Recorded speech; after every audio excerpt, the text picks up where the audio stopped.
హరే కృష్ణ, అందరికీ స్వాగతం. ఈరోజు మన అవునా వేరే వాళ్ళు వస్తుంది అంటున్నారు చూడండి. హరే కృష్ణ హరే కృష్ణ కృష్ణ కృష్ణ హరే హరే, హరే రామ రామ రామ హరే హరే. ఓకేనా? Okay okay, thank you. అందరికీ స్వాగతం మన శ్రీకృష్ణ కథాసుధలోకి. అయితే భగవానుడు ఆయన ఎప్పుడు ఆవిర్భవిస్తూనే ఉంటాడు. మరి భక్తులు అనే వాళ్ళు ఏం చేస్తూ ఉంటారంట, ఎప్పుడూ భగవంతుడి యొక్క కీర్తన చేస్తూనే ఉంటారు. ఆయన లీలలని, ఆయన ధామాన్ని, ఆయన గుణాలని, ఆయన యొక్క కీర్తిని కీర్తిస్తూనే ఉంటారనమాట. భగవంతుడు లీలలు చేయడంలో ఎంత బిజీగా ఉన్నారో భగవంతుడి యొక్క భక్తులు కూడా ఆయనను కీర్తించడంలో చాలా బిజీగా ఉన్నారనమాట. సో ఈ విధంగా భగవంతుడు ఇంకా భక్తుడి మధ్యలో ఆ సంబంధము చెప్పలేనటువంటిది. తర్వాత అది ఎవరైతే భగవంతుని కీర్తిస్తూ ఉంటారో వాళ్ళు మాత్రమే ఆ అనుభూతి పొందుతూ ఉంటారనమాట. మరి భగవంతుడి యొక్క లీలను మన పైన ఏ విధంగా పనిచేస్తున్నాయంట, ఏ విధంగా అయితే మనం ట్యాబ్లెట్ వేసుకుంటే అది మన లోపల ఉన్నటువంటి నరనరాలకు వెళ్ళి ఏ విధంగా అయితే పనిచేస్తుందో, అలా భగవంతుడి యొక్క కథామృతము మన చెవిలోకి వెళ్ళి అది మన హృదయంలోకి వెళ్ళి మన మీద ఆ ఎఫెక్ట్ కనిపిస్తుంది అనమాట. పెయిన్ కిల్లర్ వేసుకుంటే పెయిన్ ఎలా అయితే మాయమైపోతుందో, భగవంతుడి యొక్క కథా శ్రవణం అనేది మన భౌతిక క్లేశాల నుంచి మనని ఉపశమనాన్ని ఇస్తుంది అనమాట. అదేంటండి ఉపశమనమేనా? పెయిన్ కిల్లర్ కూడా ఉపశమనం ఇస్తుంది, శాశ్వతంగా క్యూర్ చేయదే. కనీసం భగవంతుడి కథన్నా శాశ్వతంగా ఉపశమనం కాకుండా మొత్తంకే క్యూర్ చేస్తే బాగుంటుంది కదా అంటే అది క్యూర్ చేస్తుంది. కాకపోతే ఎప్పుడైతే దాన్ని మనము రెగ్యులర్గా తీసుకోవడం స్టార్ట్ చేస్తామో, ఎప్పుడైతే దానికి మనం అలవాటు పడతామో అప్పుడు మనము మన లోపల ఉన్నటువంటి శాంతింపబడతాయి అన్నమాట. అదే పెయిన్ కిల్లర్ ఎక్కువ వేసుకున్నాం అనుకోండి, బాడీ దానికి అలవాటు అయిపోయి తర్వాత అది పనిచేయదు. కానీ భగవంతుడి కథలో అలా కాదు. భగవంతుడి కథని ఎంత ఎక్కువగా తీసుకుంటే అంతగా మనము భగవద్ధామానికి, భగవంతుడి దగ్గరికి అంత దగ్గర అవుతామన్నమాట. అందుకే భగవంతుడి యొక్క మహిమలు అచింత్యమైనవి, పరమ ఆనందదాయకమైనవి. ఆ భగవంతుడి యొక్క లీలాశ్రవణము, భగవంతుడి యొక్క కథ అనేవి పరమ మంగళకరమైనవి. అటువంటి వాటికి ఎటువంటి ముహూర్తాలు కానీ ఎటువంటి కాలంతో కానీ సంబంధం లేదు. భగవంతుడి యొక్క కీర్తన అనేది పరమ మంగళకరమైనది కాబట్టి అది ఎప్పుడైనా ఎక్కడైనా ఎవరైనా చేయొచ్చు అనమాట. ఆ విధంగా మనం ప్రభుపాదుల వారి యొక్క కృప వలన భగవంతుడి యొక్క కథలను చెప్పుకుంటున్నాం కదా. ముందుగా ప్రభుపాదుల వారికి ప్రణామాలు చేసి మొదలు పెట్టుకుందాం. ఓం అజ్ఞానతిమిరాంధస్య జ్ఞానాంజనశలాకయా చక్షురున్మీలితం యేన తస్మై శ్రీ గురవే నమః. శ్రీ చైతన్యమనోభీష్టం స్థాపితం యేన భూతలే స్వయం రూపా కదా మह्यं దదాతి స్వపదాంతికం. వందేహం శ్రీగురూన్ శ్రీయుతాపదకమలం శ్రీగురున్ వైష్ణవాంశ్చ శ్రీరూపం సాగ్రజాతం సహగణా రఘునాథాన్వితం తం సజీవం సాద్వైతం సావధూతం పరిజనసహితం కృష్ణ చైతన్యదేవం శ్రీరాధా కృష్ణపాదాన్ సహగణా లలిత శ్రీవిశాఖాన్వితాంశ్చ. హే కృష్ణ కరుణా సింధో దీనబంధో జగత్పతే గోపేశ గోపికా కాంత రాధాకాంత నమోస్తుతే. తప్తకాంచన గౌరాంగీ రాధే వృందావనేశ్వరి వృషభానుసుతే దేవి ప్రణమామి హరిప్రియే. వాంఛాకల్పతరుభ్యశ్చ కృపా సింధుభ్య ఏవ చ పతితానాం పావనేభ్యో వైష్ణవేభ్యో నమో నమః. నమో విష్ణుపాదాయ కృష్ణప్రేష్ఠాయ భూతలే శ్రీమతే భక్తివేదాంత స్వామినితి నామినే. నమస్తే సారస్వతే దేవే గౌరవాణి ప్రచారిణే నిర్విశేష శూన్యవాది పాశ్చాత్య దేశతారిణే. శ్రీకృష్ణ చైతన్య ప్రభు నిత్యానంద శ్రీ అద్వైత గదాధర శ్రీవాసాది గౌరభక్త బృంద. హరే కృష్ణ కృష్ణ కృష్ణ హరే హరే, హరే రామ రామ రామ హరే హరే. మూకం కరోతి వాచాలం పంగుం లంఘాయతే గిరిం యత్కృపాతమహం వందే శ్రీగురుం దీనతారిణం. మాతాజీ ఏమైనా అన్నారా? ఓకే. అయితే మనం నిన్న కృష్ణుడి ఇంకా బలరాముడి యొక్క నామకరణ ఉత్సవాన్ని విన్నాము. మరి ఎప్పుడయ్యిందంట ఈ నామకరణోత్సవము? 100వ రోజు అయ్యింది.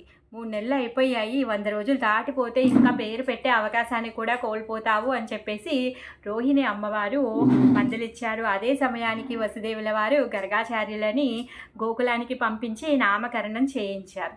ఆ విధంగా కృష్ణుడికి బలరాముడికి నామకరణ అయిపోయింది. ఈ విధంగా భగవంతుడి యొక్క నామకరణ ఉత్సవాన్ని గోకులంలో సెలబ్రేట్ చేయలేకపోయారు. ఎందుకు? కంసుడికి తెలిసిపోతుందనే భయంతో గర్గాచార్యులు వచ్చారు. ఎందుకు? గోకులంలో ఉండేటటువంటి శాండిల్య ఋషి కాకుండా గర్గాచార్యుల వారు వచ్చి ఇక్కడ నామకరణ ఉత్సవం చేశారు కాబట్టి వీళ్ళు దేవకి వసుదేవుల పిల్లలు అని చెప్పేసి కంసుడికి తెలిసిపోతుంది అన్న విషయంతో ఆ ఉత్సవాన్ని వాళ్ళు సెలబ్రేట్ చేయలేదు. కాకపోతే కృష్ణుడి యొక్క ఆయనకి ఉత్సవాలు ఏమైనా కరువా?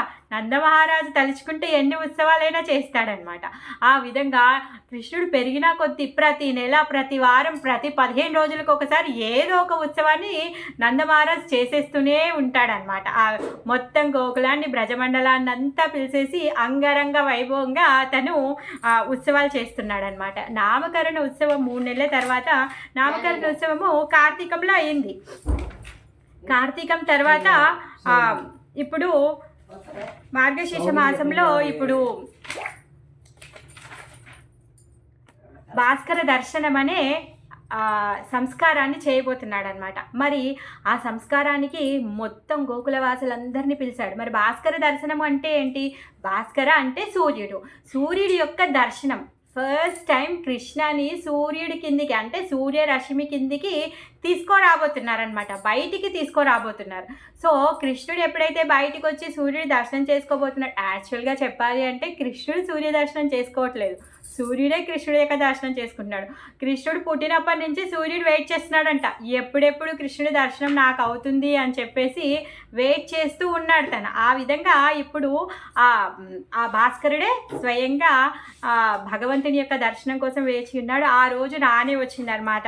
మార్గశీర్ష మాసంలో ఈ భాస్కర దర్శనము అనే పండుగని, ఉత్సవాన్ని చేయబోతున్నారనమాట. మరి కృష్ణుడు చాలా కోమలమైన అంగాలతో సుకుమారంగా ఉన్నాడు.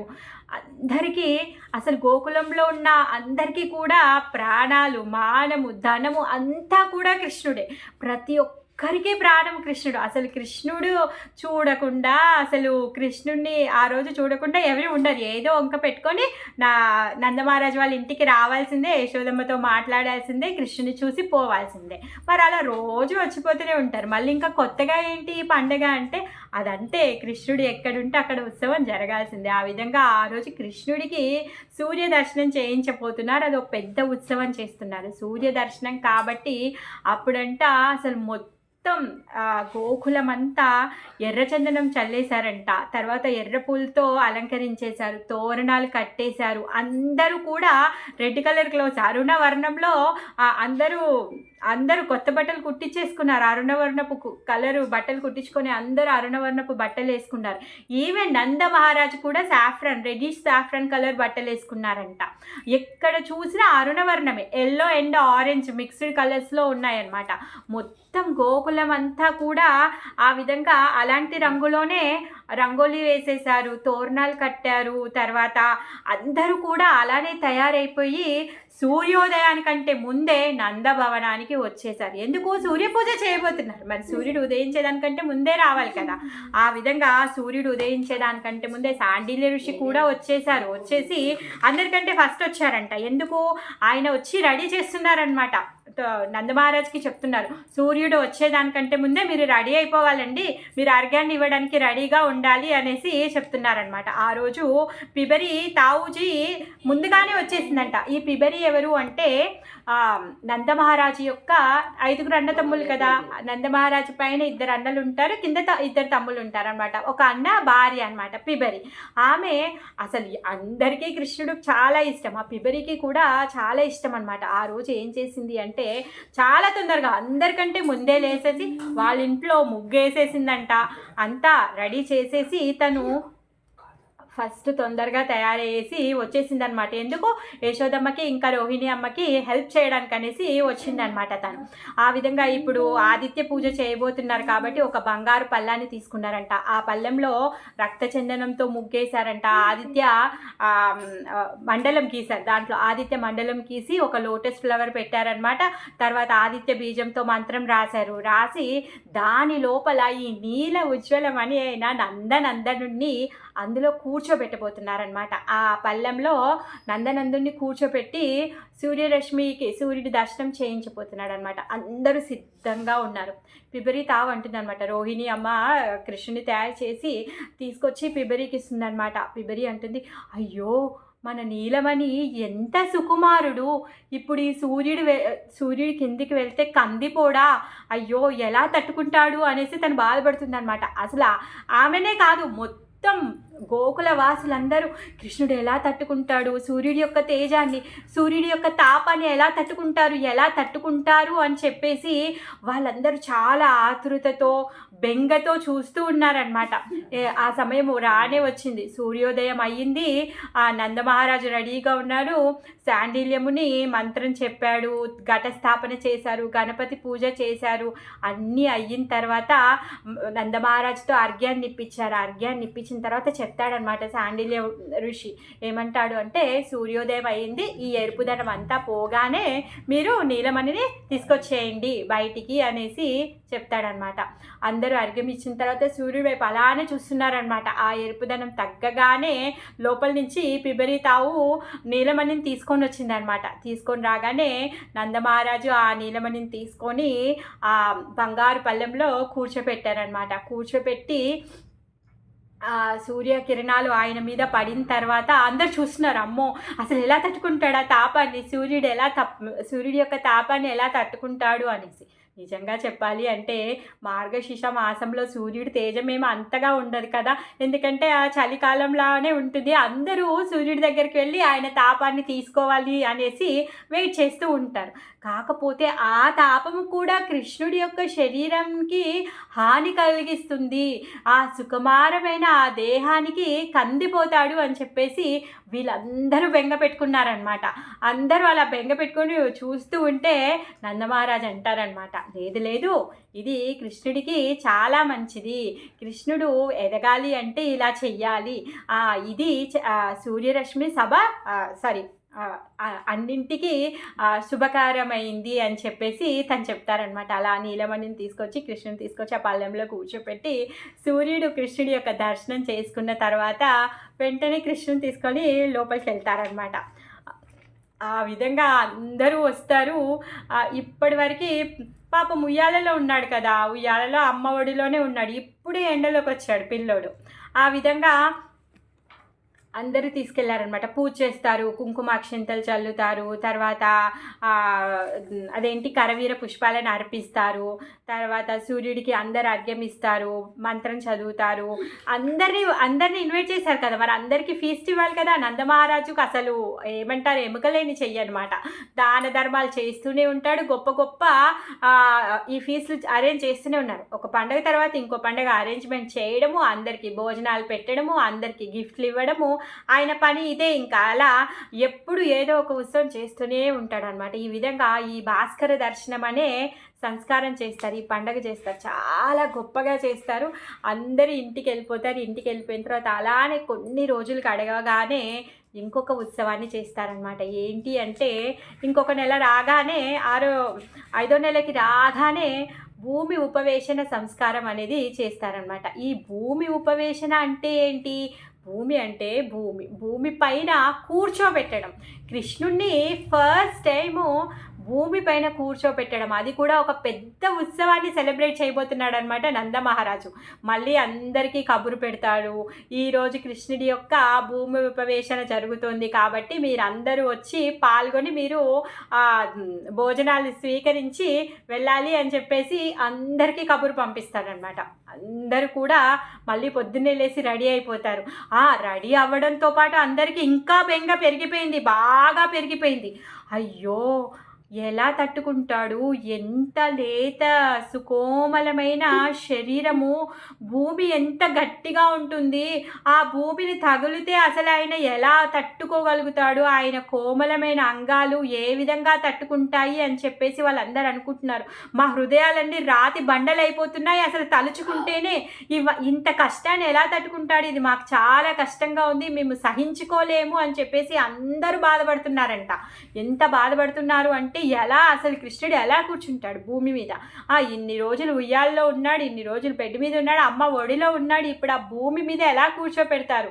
అసలు అందులో చాలా మంది అయితే వద్దు కృష్ణుని అలా గట్టి నేల మీద కూర్చోబెట్టొద్దని గొడవ పడడానికి వస్తున్నారంట.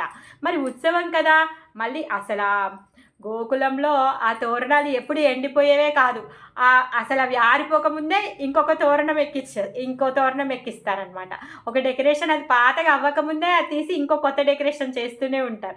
అలా ఎప్పుడు పూర్ణ కుంభాలు, అక్షంతలు, ఫలాలు, ఎప్పుడు అదేంటి ఆవు పెండతో చల్లి ముగ్గులు వేయడాలు, తర్వాత మామిడాకు తోరణాలు, తర్వాత అరటి కొమ్మలు కట్టడము, ఇవన్నీ ఎప్పటికీ నిత్య నూతనంగా అవి నడుస్తూనే ఉంటాయన్నమాట. ఇప్పుడు భగవంతుణ్ణి భూముపవేశనం చేయబోతున్నారు కాబట్టి ఈసారి మాత్రము మొత్తం గోకులం, మొత్తం 84 కోసుల మొత్తము గోకులం అంతా కూడా ఆవు పెండతో అలికి బియ్యంలో పసుపేసి దంచి బియ్యం ముగ్గు చేశారంట. ఆ ముగ్గు చేసి మొత్తం గోకులమంతా ముగ్గులేశారంట. చాలా అందంగా ముగ్గులేశారంట. అసలు వాళ్ళు వెయ్యని ప్లేస్లో కూడా ఏదైతే ఆ గోవర్ధన తలేటి ఉందో, తర్వాత యమున తటం ఉందో, అవి కూడా వాటంతలు అవే రెడీ అయిపోయాయంట. ఎందుకు అంటే స్వయంగా భగవానుడు దేవాది దేవుడు భూదేవికి ఈరోజు తన స్పర్శ ఇవ్వబోతున్నాడు. అందుకే తనే స్వయంగా అందంగా తయారైపోయిందనమాట. అందరూ వచ్చి అక్కడ కూర్చున్నారనమాట. అప్పట్లో ఏముండేది, అంతా ఇల్లు వాకిలి పొయ్యి అన్నీ కూడా ఆవు పెండతో అలికేసి వాళ్ళు ముగ్గులు పెట్టేవాళ్ళు కదా. ఆ విధంగా అందరూ కూడా అంత వాళ్ళ ఇళ్ళలన్నింటినీ అలంకరించుకొని అందరూ ఉత్సవానికి వచ్చేసారనమాట. వాళ్ళు కూడా చాలా అందంగా తయారయ్యేసి వచ్చారనమాట. అందరూ అంటున్నారు, మా హృదయాలు రాతి బండలు అయిపోతాయేమో, ఎందుకో ఆ కృష్ణుడు ఈరోజు భూమి మీద కూర్చోపోతున్నాడు, ఎలా తట్టుకుంటాడు, ఆయన సుకోమలమైన శరీరం ఆ భూమి మీద ఎలా కూర్చుంటాడు అని చెప్పేసి భూదేవిని ప్రార్థిస్తున్నారంట. అమ్మ నువ్వు ఈరోజు దయచేసి నువ్వు మృదువుగా తయారైపో ప్లీజ్ అని చెప్పి అందరూ ప్రార్థిస్తున్నారంట భూదేవికి. నీవు చాలా సహనశీలురాలివి, నీకున్నంత ఓర్పు ఇంకెవ్వరికీ లేదు. అయినా కానీ మా స్వామి ఎవరైతే మా హృదయ ఏమంటారు, మా దిల్కా తుకడా అతను ఈరోజు భూమి మీద కూర్చోపోతున్నాడు. సో ఆయనకి ఎటువంటి కష్టం కలిగించకుండా, రాసుకోకుండా, ఓర్చుకోకుండా నీ అంతలు నువ్వే మృదువుగా అయిపో అని చెప్పేసి ప్రతి ఒక్కరు కూడా ప్రార్థిస్తూ ఉన్నారంట. పిబరి అంటుందన్నమాట నీలమల్లిని ఎత్తుకొని, ఏమంటుంది అంటే, అయ్యో నేనెప్పుడు నా దగ్గరికి కృష్ణుడు వస్తాను అంటే నేను వద్దు అంట. ఎందుకు, పిబరి ఎలా ఉంటుంది అంటే చాలా లావుగా ఉంటుంది, హష్టపుష్టిగా ఉంటుంది అనమాట. నేను నా కఠోరమైన శరీరంలో కూర్చోబెట్టుకుంటే ఆ నీలమణి అతనికి కంఫర్ట్గా ఉండదు, తనకి నేను ఓర్చుకపోతాను అని చెప్పేసి తను తీసుకోవడానికి తనకి కష్టమవుతుంది కదా అని చెప్పేసి తను ఆలోచిస్తుంది అనమాట. తను అంటుంది, నేను నా శరీరం నా ఒడిలో కూర్చోబెట్టుకుంటేనే తనకు కష్టమవుతుంది అనేసి నేను ఆలోచిస్తాను. కాకపోతే నీలమణి ఊకునేవాడు కాదు, ఊరికే తన వైపు చూసి తన వైపు వెళ్తాను, తన వల్ల కూర్చుంటానని పేచి పెట్టేవాడు అనమాట. నేను ఎప్పుడు అలా ఆలోచించేదాన్ని. ఇప్పుడు ఈ నీలమణి అసలు ఎలా కూర్చుంటాడు ఈ భూమి మీద, ఎలా తట్టుకోగలుగుతాడు అనేసి తను అంటూ ఉందన్నమాట. అంతలోకే అతుల వస్తుంది, చిన్న ఆవిడ అనమాట. ఏమి అతుల వచ్చి, లేదు జీజీ అలా కాదు, మరి ఇప్పుడు భూమి మీద కూర్చోపెట్టకపోతే ఆయన ఎలా బలంగా తయారవుతాడు, ఆయన శరీరంగాలు ఎలా పుష్టిగా తయారవుతాయి, మరి ఇంత సుకుమారమైతే ఎలా, అలా కాదు కదా, ఎప్పుడు చేయాలి కార్యం అప్పుడు చెయ్యాలి కదా అనేసి అప్పుడు వచ్చి అతుల చాచి వచ్చి అనేసి అంటుందన్నమాట. అప్పుడు ఆ విధంగా మళ్ళీ కృష్ణుని తీసుకొని వస్తారు. అయితే అక్కడ భూమికి ఒక ఘటము వేస్తారు, పెద్ద రంగోలి వేస్తారు, మంత్రస్థాపన చేస్తారు, కుంభాన్ని పెడతారు, అక్షంతలు చల్లుతారు, అన్ని రకరకాల పువ్వులతోని అక్కడ పెద్ద రంగోలి వేస్తారు. శాండిల్య ఋషి వస్తారనమాట. శాండిల్య ఋషి వచ్చి అక్కడ కూర్చొని మంత్రం చెప్తున్నారు, భూమి యొక్క స్తోత్రాన్ని చదువుతున్నారు, భూదేవిని ప్రార్థిస్తున్నారు. నువ్వు మృదువుగా అయిపో, నీ యొక్క ఔదార్యం ఏదైతే ఉందో, ఏదైతే సహన శక్తి ఉందో ఆ విధంగా నీ యొక్క కృపని చూయించు, ఈ నీలమణికి ఎలాంటి కష్టం అవ్వకుండా చూయించు అని చెప్పేసి ప్రతి ఒక్కరు ప్రార్థిస్తూ ఉంటే అప్పుడు అందరి హృదయంలో ఉన్నటువంటి, అందరికీ ప్రాణానికి ప్రాణమైనటువంటి ఆ చిన్ని కృష్ణుని తీసుకొని వచ్చి భూమి మీద కూర్చోపెడతారనమాట. అందరికీ హార్ట్ ఎంత ఫాస్ట్గా బీట్ అవుతుందంట, అసలు గుండెలు ఫాస్ట్గా కొట్టుకుంటున్నాయంట. అమ్మో కృష్ణుడు కింద కూర్చున్నాడే అని చెప్పేసి అందరి హృదయాలు చాలా వేగంగా కొట్టుకుంటున్నాయి అనమాట. కృష్ణుడు ఇలా అమాంతంగా మధ్యలో, ఆ ముగ్గు మధ్యలో కూర్చోపెట్టారంట. శాండిల్య ఋషి మంత్రాలు చదువుతూ ఉన్నారు.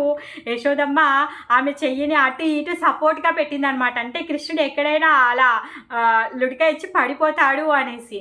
ఇంకా కృష్ణుడు కూడా నెమ్మదిగా కాలు మలుచుకొని కూర్చొని 2 చేతులు ఇలా సపోర్ట్ చేసి తను అక్కడ కూర్చొని చూస్తూ ఉంటాడంట. రంగురంగుల పూలన్నీ ఉన్నాయి కదా, ఆ రంగురంగుల పూలన్నీ చూస్తూ ఉంటాడంట ఒక్క క్షణం. పాపం కృష్ణుడికి వెళ్ళి అది తీసుకోవాలనుంది, కాకపోతే తను చెయ్యి లేపాడు అనుకో ఢమేల్మని పడిపోతాడు. అందుకని అవన్నీ చూస్తూ ఉంటాడనమాట. తర్వాత ఒక్క క్షణం చూసిన తర్వాత పడిపోతాడు. పడిపోయేటప్పటికి అమ్మ తన చేతులతోని ఎత్తేసుకుంటుంది అనమాట. ఆ విధంగా ఈ భూమి ఉపవేశనం అనే సంస్కారం కూడా అవుతుందన్నమాట. అంత కొంచెం సమయానికే కృష్ణుడి యొక్క నితంబాలు ఎర్రగా అయిపోయాయంట, కందిపోయాడంట. అంత సుకుమూలమైన ఆయన శరీరము అలా కందిపోతుంది అని చెప్పేసి వీళ్ళందరూ అదే విధంగా చూస్తూ ఉన్నారనమాట. తర్వాత అందరూ భూదేవిని ప్రార్థిస్తూ ఉన్నారనమాట. ఇంకా ఎప్పుడైతే ఆ విధంగా తను ఇలా ఒక సంస్కారం తర్వాత ఒక సంస్కారం చేస్తూ ఉన్నారో తర్వాత తను నెమ్మదిగా హస్తపుష్టి అవ్వడం స్టార్ట్ చేశారు. ఇంతలోకే ఇంకొక నెల రానే వచ్చింది. మరి 6వ నెలలో ఏం చేయబోతున్నారు అంటే ఇంకో వేడుక చేయబోతున్నారు. ఏంటంట ఆ వేడుక అంటే అన్నప్రాసన వేడుక చేయబోతున్నారు. అన్నప్రాసన అంటే ఏంటి, మామూలుగా చాలా పెద్ద వేడుక. అసలు ఇంత పెద్ద వేడుక అంటే ఫస్ట్ టైము లల్లా ఏమంటారు ప్రసాదం తినబోతున్నాడు. అంటే పాలు కాకుండా వేరేది తినబోతున్నాడు. ఇది ఎంత గొప్ప విషయము, ఎంత గొప్పగా చేసుకోవాల్సిన పండుగ. మరి ఈ పండుగలో ఒక మెయిన్ గెస్ట్ ఉన్నాడంట. ఎవరు అంటే సుముఖ గోప అనమాట. ఈ సుముఖ గోప ఎవరు అంటే యశోదమ్మ వాళ్ళ నాన్న. అయితే ఈ అన్నప్రాసన పండుగకి ఏది తెచ్చినా ఏది చేసినా కూడా తాతగారింటి నుంచి, అమ్మమ్మ గారింటి నుంచి అన్నీ వస్తాయంట. ఆ సుముఖ గోప చెప్తున్నాడు అనమాట. ఏమంటాడంటే నేను ఈ రోజు కోసమే ఎదురు చూస్తున్నాను, ఎప్పుడెప్పుడు కృష్ణుడి యొక్క నీలమణి యొక్క అన్నప్రాసన అవుతుంది అని ఎదురు చూస్తున్నాను అని చెప్పేసి తను చెప్తున్నాడు అనమాట. ఎందుకంటే తాతకి ఇది చాలా పెద్ద ఉత్సవం. మరి నందమహారాజు అందరినీ పిలిచారు. నందమహారాజు పిలిచిన వాళ్ళని మళ్ళీ పిలిచి అటుపక్క వాళ్ళని, ఇంకా అటు 10 కిలోమీటర్లు ఇటు 10 కిలోమీటర్లు ఉన్న వాళ్ళని కూడా పిలుచుకొని వచ్చాడంట ఈ సుముఖ గోప. మరి ఊరికే వచ్చాడా? లేదు. లల్లా యొక్క అన్నప్రాసనకి వేల కొద్ది ఎడ్ల బండి నిండా అన్నీ తీసుకొచ్చాడంట. ధనము, ధాన్యము, తర్వాత అందరికీ గిఫ్ట్లు, బట్టలు, ప్రతి ఒక్కరికి పేరున గోకులంలో ఉన్న ప్రతి ఒక్కరికి ఏదో ఒక కానుకని తీసుకొని వచ్చాడంట. ఊరికే ఉత్తి చేతులతో రాకుండా అన్ని గిఫ్ట్లు పట్టుకొని వచ్చాడనమాట. మరి ఇంకా నందమహారాజు యొక్క మొత్తం 5 అన్నాదమ్ములకి, రోహిణీదేవికి, అందరికీ, బలరాముడికి, అందరికీ, ఈ పిల్లలతో పాటు ఉన్నటువంటి ఇంకా మిగిలిన అందరి పిల్లలకి కూడా అందరికీ కూడా బట్టలు తీసుకొని వచ్చాడు. వచ్చి ఫస్ట్ ఈ సుముఖ గోప రోహిణి అమ్మ దగ్గరికి వస్తాడనమాట. వచ్చి తన కానుకల్ని అర్పిస్తాడనమాట. తను ఏమంటాడు అంటే ఈవిడ చాలా ఉన్నతమైన రాలు, ఉత్తమమైన రాలు, ఈమె రాణి, ఆమె చాలా చదువుకున్న ఆమెకి అన్నీ తెలుసు, సకల విద్యలు తనకి తెలుసు, ఆమె అంత గొప్ప ఆమె ఇంకెవరూ లేరు అనేసి తను చెప్తాడనమాట. చెప్పి తన కానుకల్ని తనకు అర్పిస్తాడనమాట. రోహిణీదేవికి ఆయన ఇచ్చే కానుకలేమి పెద్ద గొప్పవేం కాదు, ఆమె సాక్షాత్తు రాణి, ఆమె దగ్గర ఉన్నటువంటి ఇదేమి పెద్ద గొప్ప కాదు. కాకపోతే ఆ సుముఖ గోప ఎవరైతే ఉన్నారో ఆ తాతగారు సంతోషపడాలి అని చెప్పేసి ఆయన ఇచ్చిన ఆ కానుకలను స్వీకరించి తను అలంకరించుకుంటుంది అనమాట. అయితే ఈ రోహిణీదేవి యొక్క ఆమె ఆధ్వర్యంలో మిగిలిన ఉన్నటువంటి గోపశ్రీగణం ఎవరైతే ఉన్నారో వాళ్ళందరూ కూడా ఆమె ఆధ్వర్యంలో ఉండాలి అని ఉండాలి అని చెప్పేసి వాళ్ళు ప్రతి ఒక్కరు కూడా ఆతురతగా ఉండేవాళ్ళు అనమాట. అంటే ఆమెకి లీడర్గా చేయడం ఆమె రక్తంలోనే ఉంది. ఆమె ఆ విధంగా అందరినీ పురమాయించేది అనమాట, అందరినీ మందలించేది, అందరినీ కోఆర్డినేట్ చేస్తూ ఉండేది అనమాట, అందరి యొక్క బాగోగులు చూసుకుంటూ ఉండేది అనమాట, అందరికీ హృదయాలకి దగ్గరగా ఉండేది, ప్రతి ఒక్కరికి అదే సమయంలో స్నేహితురాల్లాగా ఉండేది అనమాట, ప్రతి ఒక్కరికి హెల్ప్ చేసేదన్నమాట. ఆ విధంగా బలరాముడు ఇంకా రోహిణీదేవి కూడా రెడీ అయిపోయారు, మొత్తం వీళ్ళందరూ కూడా రెడీ అయిపోయారు.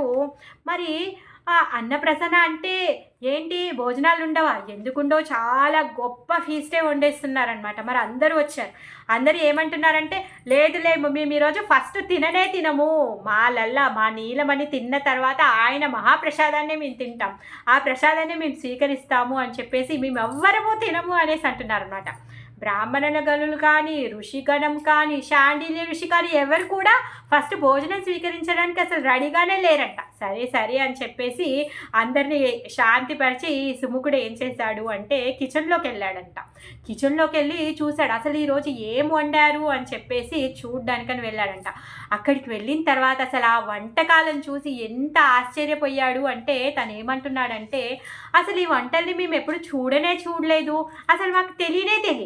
మా ఎవరైతే ఈ గోపికలు ఉన్నారో ఇక్కడ, ఈ గోపిశ్రీలు ఎవరైతే ఉన్నారో వాళ్ళకి అసలు ఇవి తెలియదు. మరి ఇవన్నీ ఎలా రెడీ అయ్యి ఉంటాయి? సాక్షాత్ అన్నపూర్ణదేవి వచ్చి ఇవన్నీ వండేసిందా ఏంటి? కాదు, సాక్షాత్ లక్ష్మీదేవే వచ్చినట్టుంది. అందుకే ఇవన్నీ స్వయంగా లక్ష్మీదేవి వండి పెట్టింది, అందుకే ఇంత అద్భుతంగా ఉన్నాయి అనేసి తను చెప్తున్నాడు అనమాట. అంటే ప్రతి ఒక్కరిని కూడా ఇంకా ఉత్సాహపరుస్తున్నాడు ఆ ప్రసాదాన్ని స్వీకరించడానికి అనమాట.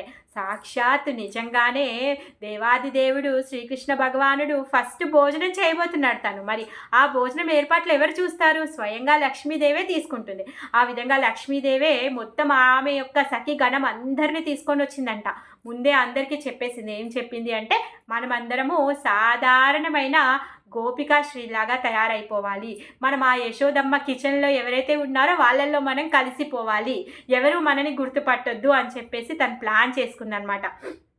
అలా ప్లాన్ చేసుకొని తను వచ్చేసి వాళ్ళందరే స్వయంగా వెజిటేబుల్ కట్ చేయడము, పిండి కలపడము, పిండి చెయ్యడము, అన్నీ ప్రతి ఒక్కటి కూడా కడగడము, తుడవడం కానించి ప్రతి ఒక్కటి కూడా వాళ్ళే చేశారంట. వాళ్ళ ఆ విధంగా పరమ అద్భుతంగా వాళ్ళు వాళ్ళ ప్రేమను వలకపోసి, లక్ష్మీదేవి ఆమె ప్రేమను వలకపోసి అవన్నీ చేసింది అనమాట. అవన్నీ చూస్తే వీళ్ళకెవరికి రాదు, అసలు వాళ్ళు చూడని కూడా చూడలేదు, వాళ్ళకి తెలియని కూడా తెలియదు. అందుకే సాక్షాత్ లక్ష్మీ వచ్చి వండింది అనేసి అతను చెప్తున్నాడు అనమాట.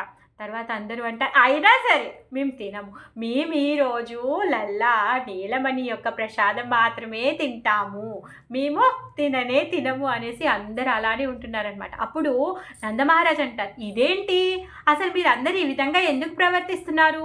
మీరందరూ చాలా పెద్దవాళ్ళు, మీరందరూ తిన్న తర్వాత ఆ ఎంగిలి వాడికి పెడితే మంచిది, మీరందరూ తినేయండి, అది కదా ఉత్తమమైంది, మీరందరూ ఎందుకు ఇలా చేస్తున్నారు అనేసి నందమహారాజ్ అంటాడనమాట. అన్నా కూడా ఎవరు వినకపోతే నందమహారాజ్ వెళ్ళి ఋషిగణం దగ్గరికి, బ్రాహ్మణ గణం దగ్గరికి వెళ్ళి ప్రార్థిస్తాడనమాట. ఏంటి నాయన మీరందరూ ఇలా మాట్లాడుతున్నారు, ఇదేమైనా సరిగా ఉందా? మీరందరూ మీరు తీసుకుంటే తర్వాత పిల్లోడికి అన్నప్రసన్న చేద్దాము అని చెప్పేసి రిక్వెస్ట్ చేస్తే వాళ్ళందరూ నందమహారాజ్కి మర్యాద ఇవ్వడం కోసం గాను, వాళ్ళ మర్యాద నిలుపుకోవడం కోసంగానే వాళ్ళందరూ ఫస్ట్ భోజనం చేశారంట. వాళ్ళందరూ వేదవచనాలు చదువుతున్నారనమాట. వేదవచనాలు చదివి వాళ్ళందరూ భోజనం తిన్న తర్వాత మరి మిగిలిన వాళ్ళందరూ కూడా భోజనానికి రండి అంటే ఎవరు రావట్లేదు. లేదు ఫస్ట్ మీరు అన్నప్రసన్న ప్రోగ్రామ్ని చెయ్యండి అని చెప్పేసి వాళ్ళందరూ పేచి పెట్టి అలానే ఉన్నారనమాట. అయితే నందమహారాజు యొక్క ఆంగల్లో ఇంటి బయట ఒక స్పెషల్ మండపాన్ని కట్టారంట. ఆ మండపంలో పూర్ణ కుంభం పెట్టారు, అక్కడ ఒక స్పెషల్ ఘటన చేశారు, మంచి రంగోలి వేసి అయితే అన్నప్రసన్నకి ఏం చేస్తున్నారంట, ఏదో మనలాగా ఉత్తి ఒక చిన్న స్వీట్ రైస్ ఒకటి వండి పెట్టడం కాదు, ఆ రోజు నవరసాలని భగవంతుడికి రుచి చూయిస్తారంట. వాళ్ళ అన్నప్రసన్నలో నవరసాలని పిల్లలకి రుచి చూయిస్తారనమాట. మరి కృష్ణుడితో పాటు బలరాముడికి కూడా ఏ సంస్కారం అవ్వలేదు కదా. అలానే కృష్ణుడితో పాటు ఆ గోకులంలో చాలామంది పిల్లలు పుట్టారు. అందరూ కూడా కృష్ణుడు సమంగానే ఉన్నారు. వాళ్ళెవ్వరికి కూడా అన్నప్రసన్న కాలేదు ఇప్పటివరకు. అలా అందరు పిల్లల్ని తీసుకొచ్చి ఆ మండపంలో కూర్చోబెట్టి ఇప్పుడు అందరికీ ఒకేసారి ఎక్కట్టగా అందరికీ ఈరోజు అన్నప్రసన్న చేయబోతున్నారనమాట. అందరి యొక్క దాయత్వాన్ని నందమహారాజ్ తీసుకొని అందరి పిల్లల్ని కూర్చోపెట్టి అందరికీ తినిపించబోతున్నారనమాట. అందరికీ తినిపించబోతూ ఉంటే అప్పుడు నీలమణి ఏం చేస్తాడు అంటే అక్కడి నుంచి ఒక గిన్నెలో చెయ్యి పెట్టి అది తీసి వాళ్ళన్న బలదేవుడి నోట్లో పెడతాడనమాట. నోట్లో పెడితే బలదేవుడు చీ అన్నట్టుగా చేస్తాడంట, ఊసేస్తాడంట, ఊసి తన పొట్ట మీద పడేసుకుంటాడనమాట. అంటే తనకి నచ్చలేదు.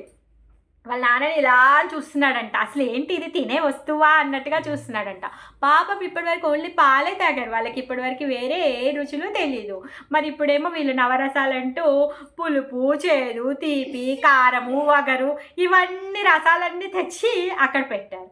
ఆ విధంగా తర్వాత నందమహారాజు వచ్చి సరే వీడికి ఏది నచ్చినట్టుందిలే అనేసి అనుకొని మళ్ళీ ఇంకో గిన్నెలో నుంచి తీసుకొని బలరాముడికి తినిపించకపోతే అస్సలు నోరు గట్టిగా మూసేస్తాడనమాట. అసలు నోరు ఇప్పట్లేదు. సరే తినకి నచ్చట్లేదులే అని చెప్పేసి తను ఊరుకుందాంలే అనేసి అనుకుంటాడనమాట. ఇంతలోకే మధుమంగళ వచ్చేసాడు.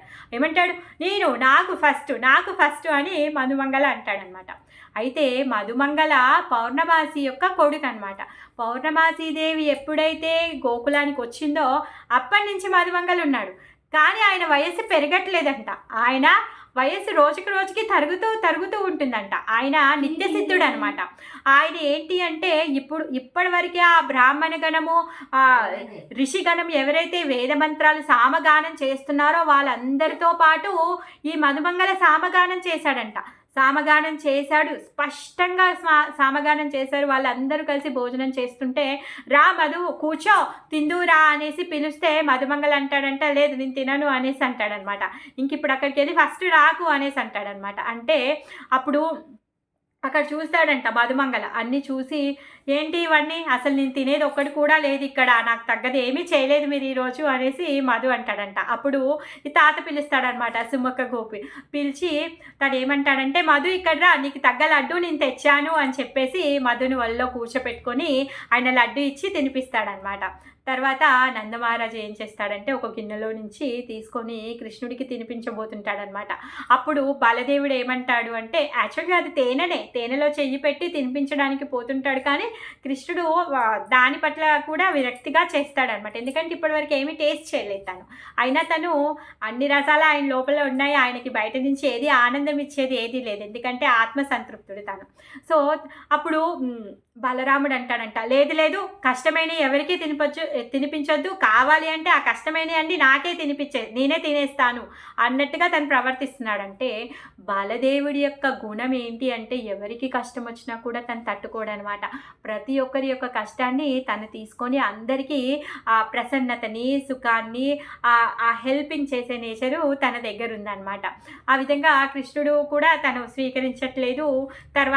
తర్వాత ఒక్కొక్కరికి అక్కడున్న పిల్లలందరికీ కూడా ఈ అన్నప్రసన్న కార్యక్రమాన్ని చేసేస్తారనమాట. చేసేసిన తర్వాత అందరికీ మరి సరే ఇప్పటికైనా భోజనాలు చెయ్యండి అనేసి అంటే లేదు కాదు అనేసి మళ్ళీ వాళ్ళు ఏమైంది అంటే ఈ అన్నప్రసన్న రోజే ఎవరి యొక్క ప్రవృత్తి ఎలా ఉందో తెలుసుకోవడం కోసం గాను ఇంకొక సంస్కారం చేస్తారు. ఏంటి అంటే అన్ని వస్తువులను అక్కడ పెట్టి ఏవి పట్టుకుంటారో చూస్తారు. ఆ విధంగా దానికి కూడా ఒక రత్న మండపాన్ని ఏర్పాటు చేశారంట నందమహారాజు ఆంగల్లో. అయితే ఆ మండపంలో అన్ని వస్తువులను పెట్టారంట. బ్రాహ్మణకి, తర్వాత 4 ఆశ్రమాలకి 4 వర్గాలకి కావలసినటువంటి అన్ని వివిధ రకాల వస్తువులు పెట్టారనమాట. చామర, అక్షంతలు, దీపము, తర్వాత వేదమంత్రం అవన్నీ ఆ పుస్తకాలు ఏవైతే ఉన్నాయో ఒక దగ్గర పెట్టారు. తర్వాత క్షత్రియులకు కావలసినటువంటి అస్త్రాలు, శస్త్రాలు, ఢాలు అవన్నీ ఒక దగ్గర పెట్టారంట. మళ్ళీ తర్వాత ఇంకో దగ్గర వైశ్యవృత్తి అదేంటి వేత్రము, దండము, తర్వాత డబ్బులు, బంగారము ఇవన్నీ ఒక దగ్గర పెట్టారు. శూద్ర వర్గానికి చెందినటువంటి ఇలాంటి ఏవైతే వివిధ పరికరాలు ఏవైతే ఉంటాయో అవన్నీ కూడా అక్కడ పెట్టారనమాట. మరి ఇప్పుడు ఇంకా అందరు పిల్లలు ఒకరి తర్వాత ఒకరు వెళ్ళి వాళ్ళకి నచ్చినవి అక్కడి నుంచి ముట్టుకుంటారు. సో వాళ్ళ యొక్క ప్రవృత్తి ఎలా ఉందో తెలుస్తుంది. ఆ విధంగా ఫస్ట్ బలరాముడిని పిలుస్తారనమాట. బలరాముడిని పిలిస్తే తను పంపిస్తే అక్కడి వరకు వచ్చి ఆ మండపం దగ్గరికి వెళ్ళి అక్కడికి వెళ్ళి ఆగిపోతాడనమాట. అప్పటికి ఇంకా నడవట్లేదు, వాళ్ళు మోకాల మీద తిరుగుతున్నారు. అన్నప్రసన్నకి ఎన్ని రోజులు ఉన్నారు? 5 నెలలే ఉన్నారు. జస్ట్ అక్కడి వరకు అన్నీ అక్కడ ఉంటే అక్కడ కనిపించేసరికి బలరాముడు అక్కడికి వెళ్ళి అక్కడ ఆగిపోతాడనమాట. కానీ దేన్ని ముట్టుకోవట్లేదు, అన్నింటినీ చూస్తూ ఉన్నాడనమాట. ఏది తనకి ఏమీ లేదు, తను తీసుకోవాలని తనకు అసలు కోరికే లేదు, ఇష్టం కూడా లేదనమాట. రోహిణి అమ్మ అంటుంది తనకి స్వతహాగా ఏది తీసుకోవాలని ఇష్టం ఉండదు, తనకి కావాల్సింది ఏదీ లేదు, తను ఏది కోరుకోడు, తన మనస్తత్వం అలాంటిదే అనేసి అనగానే శాండిల్య ఋషి అంటాడంట, బలదేవ్ అలా కాదు, అందులో నుంచి తీసుకొని వచ్చి మీ తమ్ముడికి ఇవ్వు ఏదన్నా ఒకటి అనేసి చెప్తాడంట. అప్పుడు బలదేవుడు ఏం చేస్తాడు అంటే అప్పుడు మళ్ళీ ఆ మండపంలోనికి వెళ్ళేసి అక్కడికి వెళ్ళి వేత్రాన్ని ఇంకా హలాన్ని 2 పట్టుకుంటాడనమాట. ఆ విధంగా ఇక్కడ నందగోపుడు వాళ్ళ ఇంట్లో పెరుగుతున్నాడు. ఆయన రాజు యొక్క కొడుకు కాబట్టి తను రాజుగాను ఇంకా కర్షకుడు అంటే రైతుగాను తను ఉంటాడు అనేసి తన స్వభావం ఇది అని చెప్పేసి శాండిల్య ఋషి చెప్తాడనమాట. చెప్పి ఆ 2 తీసుకొచ్చి తమ్ముడికి ఇవ్వబోతూ ఉంటాడనమాట. అవి ఇచ్చేసి ఇంకొకటి తెచ్చి వేరే వాళ్ళకి ఇద్దామని తన ఉద్దేశం అనమాట. అప్పుడు శాండిల్య అంటారు, సరే సరే చాలు చాలు, ఇంకా నువ్వు అలసిపోతావు, నువ్వు వచ్చి కూర్చో అనేసి చెప్తాడనమాట. తర్వాత కృష్ణుడిని పంపిస్తారనమాట. నువ్వు వెళ్ళు, నీ ఇష్టం ఉన్నది ఏదైనా తీసుకో అనేసి చెప్తే కృష్ణుడు ఏం చేస్తాడంటే ఆ మండపం మధ్యలోకి వెళ్తాడనమాట. వెళ్ళి తన చుట్టూ చూస్తాడు. చూసి తను ఏది ముట్టుకోవట్లేదు. ఎందుకు? ఆయన లోపల అన్నీ ఉన్నాయి. అసలు ఆయన దగ్గర లేనిది ఏదీ లేదు కదా, సకల గుణ నిధి తను. ఆయన దగ్గర లేనిది ఇంకొకటి లేదు, అన్నీ ఆయన లోపల ఉన్నాయి కాబట్టి ఆయన ఏది ముట్టుకోడు. ఆ విధంగా తను అలానే స్తబ్దంగా మధ్యలో నించుని ఉండిపోతే అప్పుడు నందమహారాజ్ అంటాడనమాట శాండిల్య ఋషితోని, అసలు దీనికి అర్థం ఏంటి, తను ఏది ముట్టుకోవట్లేదే, మరి ఏం చేద్దాము అంటే, అలా కాదు, ఆయన సంపూర్ణుడు, అన్నీ ఆయన లోపల ఉన్నాయి, అదే అర్థం దానికి, అంతే అనేసి అంటాడనమాట. ఆ విధంగా కృష్ణుని కూడా అక్కడి నుంచి తీసేస్తారు. తర్వాత మిగిలిన పిల్లలందరూ వాళ్ళు ఒక్కొక్క వస్తువుని పట్టుకుంటారు. ఈ విధంగా ఆయన అన్నప్రసన్న తర్వాత ఈ విధంగా వస్తువులను పట్టుకోవడం ఈ 2 అయిపోతాయి అన్నమాట. మిగిలిన వాళ్ళందరూ కూడా అప్పుడు ప్రతి ఒక్కరు కూడా ప్రసాదాన్ని స్వీకరిస్తారనమాట. స్వీకరించి ఈ సుముఖుడు తెచ్చినటువంటి గిఫ్ట్లన్నిటినీ కూడా తీసుకొని వాళ్ళు చాలా సంతోషంగా కృష్ణుడికి జయకారాలు చెప్తూ వాళ్ళు మళ్ళీ తిరిగి వెళ్తారనమాట. అయితే నందమహారాజు ఎంత ఆయన ప్రతిరోజు ఎప్పుడు ఫెస్టివల్ చేసినప్పుడల్లా ఎన్నో దాన ధర్మాలు చేస్తూ ఉన్నాడు. ఆయన యొక్క సంపదని పంచాలని కంకణం కట్టుకొని పంచుతూ ఉన్నాడు. కాకపోతే ఈరోజు మళ్ళీ ఏమైంది, సుముఖుడు ఎన్నో వేల ఎడ్ల బండ్ల నిండా మళ్ళీ ధనాన్ని ధాన్యాన్ని సంపదని అంతా తీసుకొచ్చి మళ్ళీ ఈయన కోశాగారాన్ని నింపేస్తాడంట. ఆ విధంగా భగవంతుడు మనం దానం చెయ్యాలి అంటే భగవంతుడు ఎంతసేపు దాన్ని నింపడానికి కదా. ఈ విధంగా కృష్ణుడి యొక్క అన్నప్రసన్న అయిపోయింది. తర్వాత భూమి ఉపవేశనం అయిపోయింది, భాస్కర దర్శనం అయిపోయింది. సో ఈరోజు చెప్పుకున్న దానికి ఇంకెవరైనా ఏమైనా యాడ్ చేయాలి అంటే యాడ్ చేయండి. హరే కృష్ణ.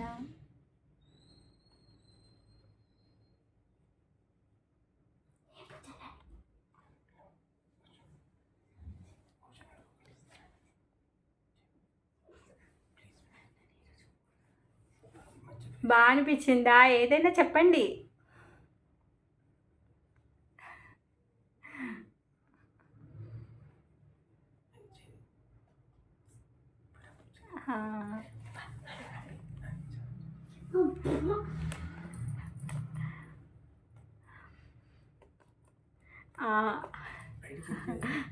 హరే కృష్ణ, హరే కృష్ణ, హరే కృష్ణ.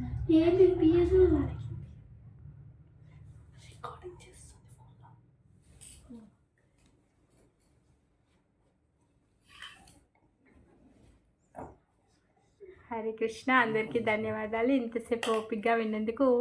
మళ్ళీ మనము సోమవారం రోజు 7ంటికి ఇంకో కృష్ణ కథ చెప్పుకుందాం.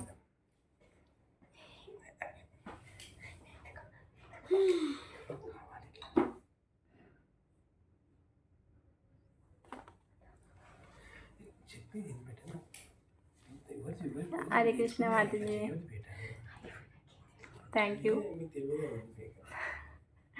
శీల ప్రభుపాద్ దయా.